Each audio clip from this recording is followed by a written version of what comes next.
என்று வேண்டல் செய்யும் போது, வேதனைகளை மாற்றும் என்று வேண்டல் செய்யும் போது, துன்பங்களை மாற்றும் என்று சொல்லும் போது, கர்த்தரிடத்திலே நாம் திரும்பும் போது அவர் நம்மை எல்லா தீமைகளுக்கு விடுவிக்க வல்லவராயிருக்கிறார். இங்கே இஸ்ரவேல் ஜனம், தேவனே நீர் என்னை கைவிட்டீர், எங்களை கைவிட்டீர், எங்களை சிதறடித்த அங்கங்களாய் அலைந்து கொண்டிருக்கிறோம், நீ எங்கள் மேல் கோபமாய் இருந்தீர், மறுபடியும் எங்களிடத்திலே திரும்பும் என்று இஸ்ரவேல் ஜனங்கள் வேண்டுதல் செய்கிறதை நாம் பார்க்கிறோம். அல்லேலூயா, அல்லேலூயா. நாம் அப்படித்தான் இருக்கிறோம். பலவிதமான கிரியைகளை செய்து தேவனிடத்திலே நாம் எங்களிடத்திலே திரும்புவோம். நான் என்ன குற்றம் செய்து, என்ன குறை செய்து என்று சொல்லிக் கொண்டிருக்கிற தேவனாய் இருக்கிறோம், மனிதனாய் இருக்கிறோம். தேவனை நோக்கி குறை சொல்லுகிற தேவனாய் இருக்கிறோம்.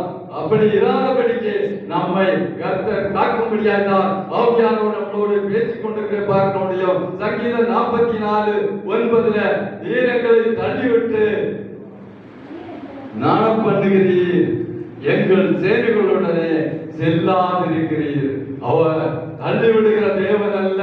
அவர்களோ அவரிடத்திலே கேட்கிறார்கள், நீர் எங்களை தள்ளிவிட்டு